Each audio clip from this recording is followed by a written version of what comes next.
ఒక చిన్న బల్బ్, కానీ దాని లోపల పెద్ద సైన్స్ దాగుంది. మన ఇంట్లో రోజు బల్బ్ ఆన్ చేస్తాం, కానీ ఒక్కసారి ఆలోచిస్తున్నారా ఈ చిన్న గ్లాసు బల్బ్లో ఎలా వెలుగు వస్తుంది అని? స్విచ్ ఆన్ చేయగానే కరెంట్ బల్బులోకి పాస్ అవుతుంది.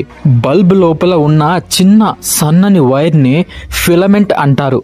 ఆ ఫిలమెంట్ టంగ్స్టన్తో తయారు చేస్తారు, ఎందుకంటే అది చాలా ఎక్కువ వేడినైనా కరగదు. కరెంట్ వచ్చేసరికి ఫిలమెంట్కి భారీ రెసిస్టెంట్ ఉంటుంది.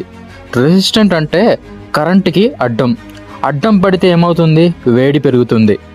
ఈ వేడి ఇంత ఎక్కువగా వస్తే ఫిలమెంట్ అంత ఎర్రగా మండుతుంది, తర్వాత తెల్లగా మెరిసిపోతుంది. అదే మనకు కనిపించే కాంతి, లైట్. అయితే ఫిలమెంట్ కరిగిపోదా? అందుకే బల్బ్ లోపల గాలి ఉండదు. ఒకవేళ గాలి ఉంటే అది ఫిలమెంట్ ను డ్యామేజ్ చేస్తుంది.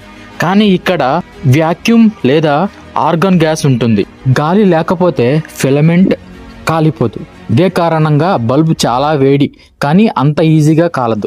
అయితే ఇంకో పెద్ద ఫ్యాక్ట్, షాకింగ్ విషయం తెలుసుకోబోయే ముందు ఈ యొక్క వీడియోని లైక్ చేసి అండ్ ఛానల్ని సబ్స్క్రైబ్ చేయండి.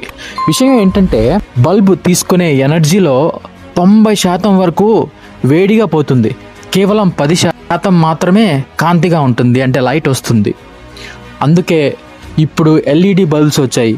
తక్కువ కరెంట్, ఎక్కువ వెలుగు. అప్పటి నుంచి బల్బ్ ఆన్ చేసేటప్పుడు ఇది ఒక చిన్న సూర్యుడు అని గుర్తుపెట్టుకోండి. ఇలాంటి వీడియో నచ్చితే ఖచ్చితంగా లైక్ చేసి అండ్ ఛానల్ని సబ్స్క్రైబ్ చేయండి.